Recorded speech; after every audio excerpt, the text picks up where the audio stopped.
Happy Sunday అందరికీ. Church నుండి వస్తుండగా గులాబీ మొక్కల తోటకు వెళ్ళాము. ఒక్క మొక్క 100 చెప్పాడు.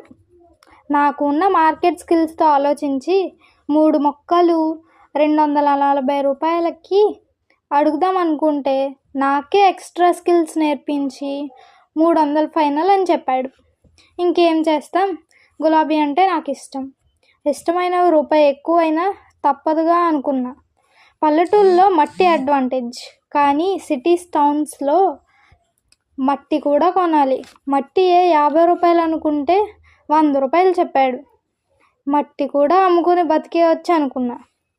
ఇప్పుడు నేను ఎక్కువ రేటు పెట్టాను అనుకుంటే కామెంట్ చేయండి, లేదు పర్వాలేదు అనుకుంటే లైక్ చేయండి. మన ఇల్లుని అందంగా ఉండాలి అంటే ఎన్ని రంగులు వేసినా మొక్కలు లేకపోతే ఆ ఇంటికి అందం ఉండదు.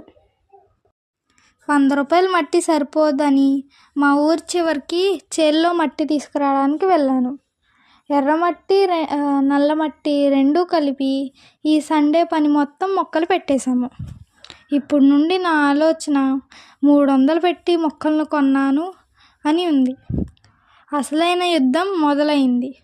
రోజు ఆ మొక్కల్ని చిన్నపిల్లలుగా పెంచాలి. నా సజెషన్ కొన్ని చెప్తాను. చికెన్ కడిగిన వాటర్, ఉల్లిపాయ అండ్ వెజిటేబుల్ పీల్స్ మొక్కలకు వేసుకుంటే బాగా పెరుగుతాయి. అవి ఎరువుగా పనిచేస్తాయి. ఇక మీకు ఏం తెలుసో నాకు కామెంట్ సెక్షన్లో చెప్పండి. ఇంకా మీకు ఏ కలర్ గులాబీ ఇష్టమో కామెంట్ కూడా చేయండి. ఈ వీడియో కనుక నచ్చితే లైక్, షేర్ అండ్ సబ్స్క్రైబ్ చేసుకోండి. బాయ్.